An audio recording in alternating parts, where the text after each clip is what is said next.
Salut à tous et bienvenue sur Geeko World. Aujourd'hui c'est une toute nouvelle émission qui fait son grand lancement sur la chaîne. Intitulée Manga Covers, je vous proposerai régulièrement le top 10 des meilleures couvertures de manga de mon point de vue. Depuis toujours j'éprouve une véritable passion pour les couvertures de manga et c'est un véritable plaisir à chaque fois de découvrir à chaque nouveau volume d'un manga sa nouvelle couverture. L'occasion pour moi de vous parler de plusieurs œuvres que j'aime, que j'apprécie sur la chaîne et de peut-être par la même occasion attirer votre curiosité sur certains titres. On va commencer avec le manga Naruto où je vais vous présenter mes 10 couvertures préférées et favorites du manga. Mais on regarde tout ça juste après le générique.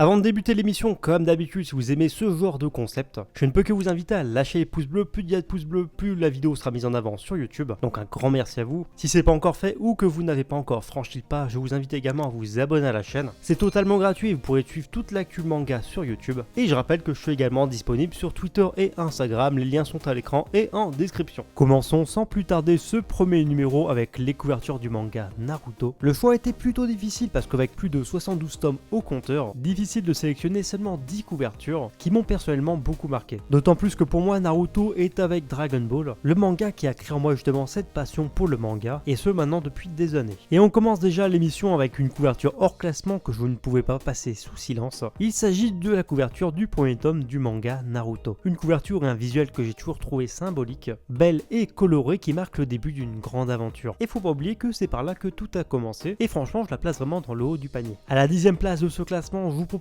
justement Naruto et son 16e volume. J'ai toujours vraiment aimé l'ambiance de cette couverture très chaleureuse. Naruto partage un moment agréable avec Iruka, lui qui n'a jamais eu de famille. Sur cette couverture, on peut déceler une ambiance très père-fils, on va dire en termes de relationnel avec Iruka et Naruto, en plus de les retrouver dans un des lieux mythiques de Naruto, le restaurant de ramen Ichiraku, un lieu important et majeur de l'œuvre. À la 9e position, on va retrouver Naruto et son tome 40. Alors bien que simple au premier abord, parce que c'est seulement un fond blanc et nos deux personnages, j'ai toujours été fasciné par cette couverture nous présentant justement un affrontement violent et surprenant entre Sasuke et Deidara. Telle une affiche de boxe, la couverture s'attarde uniquement sur nos deux adversaires, et le tout avec un trait et une ambiance très brute je trouve. On ressent une légère violence dans le trait de Masashi Kishimoto, et perso j'adore. À la 8e position du classement se trouve Naruto et son tome 19, autre couverture sublime selon moi. Dessus on y retrouve les 3 ninjas de la légende, avec un Naruto au milieu avec des airs désinvoltes, placé tel un arbitre au milieu de cette opposition. Et perso j'ai toujours trouvé qu'il se dégageait une certaine classe de cette composition. Classé 7ème de mon classement, la couverture du tome 37 de Naruto m'a toujours passionné. Alors non seulement le contenu du volume est énorme, mais en plus on retrouve Naruto dans une position de véritable héros en tant que sauveur, et on le ressent vraiment tel quel sur l'illustration. Et en plus dessus, c'était assez rare pour être souligné, mais on retrouvait un Kakashi à la tenue abîmée, on l'a pas souvent vu comme ça sur des illustrations, et le tout accompagné et sublimé par la Team 10 au grand complet. Malheureusement elle loupe de peu le top 5, il s'agit de la couverture du tome 35 de Naruto, autre cover que j'ai toujours trouvé sublime. Les couleurs, le décor, l'illustration en pleine page, et ce Naruto à la cool vraiment posé là comme ça en train de travailler et sans son bandeau frontal, en mode à la limite d'être assoupi. Ça donne vraiment un côté très détente je trouve à cette couverture, comme une certaine pause au milieu du chaos j'ai envie de dire, et c'est une couverture très détente comme je les aime et celle-ci m'a toujours marqué. Placé 5ème, c'est la couverture du tome 52 de Naruto. Rares sont d'ailleurs les couvertures au-delà du tome 50 qui font partie de mes favorites, mais celle-ci a le mérite de rassembler Sasuke et Naruto qui sont pour moi les deux vrais protagonistes du manga, les deux faces du même pièce. On a un Sasuke et un Naruto qui sont tous deux vraiment dynamiques sur la couverture en plein combat, Naruto avec son Rasengan et Sasuke avec son mythique Chidori, le tout sublimé par une couverture noire à l'ambiance très sombre avec en fond un Kabuto menaçant. Et enfin, avant d'attaquer mon top 3, voici une couverture que je kiffe, il s'agit de la couverture de Naruto tome 46. En plus de représenter une partie importante de mon arc préféré de Naruto, celle de l'attaque de Pain sur le village de Konoha, la vedette sur cette couverture c'est cette fois Kakashi, menacé en fond justement par l'ennemi de l'arc, Pain, et le tout sublimé par une illustration de fond qui nous montre un Konoha dévasté, avec comme couleur prédominante le rouge, signe de sang, de violence et de désolation. Un chaos qui est d'ailleurs des plus totales dans ce volume. Bref, c'est vrai qu'elle est simple et j'ai toujours adoré. On attaque maintenant le top 3 justement de ce classement. Sur le podium, je place la couverture du tome 72, qui est pour moi très forte en symbolique. Je l'adore parce que déjà dans un premier temps, je la trouve classe, pleine de mystère, parce qu'on voit pas le visage de Naruto, mais il s'en dégage quand même une certaine atmosphère. De plus, cette illustration, c'est également l'aboutissement du manga, l'aboutissement de la quête de Naruto et d'un truc que fantasmaient tous les fans à l'époque, c'est de voir tout simplement Naruto en tant que Hokage. Et grâce à cette cover, c'est maintenant de chose faite. En plus, cerise sur le gâteau, on y trouve un Naruto bienveillant, placé là tel un gardien du village de Konoha qu'il aime tant. À la deuxième position, impossible pour moi de vous parler des covers de Naruto sans évoquer la masterclass visuelle du tome 42. Une illustration touchante, sublime et poignante, nous montrant toute l'affection de Jiraiya envers Naruto et vice versa en un seul dessin. Une illustration belle, paisible et poétique qui nous cache pourtant un dénouement terrible. Bref, je l'ai toujours adoré, c'est une de mes relations préférées de tout le manga et je trouve que cette illustration pleine de poésie vaut largement justement sa deuxième place. Enfin, pour moi, la première place sera un ex-aequo parce que impossible pour moi de départager ces deux sublimes couvertures qui sont pourtant totalement opposées en termes d'ambiance. D'un côté, l'illustration du tome 38 de Naruto que j'ai toujours trouvé incroyable dans sa composition avec un Sasuke au premier plan et un Naruto plein de pensées en arrière-plan, le tout accompagné d'un coucher de soleil. Perso, j'ai toujours été fan de l'ambiance très nippone qui se dégage justement de ce visuel et c'est une couverture que je trouve également pleine de poésie. Mais impossible pour moi de ne pas garder l'incroyable cover du tome 26 de Naruto, pleine de rage et de violence, avec un Naruto comme on ne l'avait jamais vu jusqu'à là. Un véritable tourbillon de rage s'exprime autour de Naruto, aux apparences cette fois démoniaques, et je me rappelle d'ailleurs que la première fois que j'ai eu le volume entre les mains à sa sortie en France, j'étais absolument hypé par le contenu, un peu comme quand on découvre l'affiche d'un grand match de boxe. Je la trouve assez unique en son genre par rapport à toutes les couvertures de Naruto, et c'est une des rares illustrations où je trouve qu'il y a vraiment une certaine violence qui s'en dégage, une violence à l'état pur. Voilà donc pour ce premier numéro de l'émission consacrée à cette fois Naruto. Bien sûr, de votre côté, je vous invite à me donner votre top 10, ou au moins votre top 5 des couvertures de Naruto. Quels sont vos visuels favoris? Perso, en tant que gros fan de Naruto, j'ai vraiment très hâte et je suis très curieux de découvrir tout ça. Perso, ce fut un véritable plaisir de réaliser cette vidéo. Bien qu'on soit d'accord, ça fera pas avancer le monde. Mais perso, tant que ça vous divertit, si vous avez pris vraiment du plaisir et que vous avez kiffé regarder cette émission, pour moi c'est déjà le principal. Enfin bref, en tout cas, j'attends vos avis là-dessus. Si ce n'est pas déjà fait, lisez Naruto, foncez lire ce chef-d'œuvre. Et sur ce, je vous dis bientôt pour une prochaine vidéo.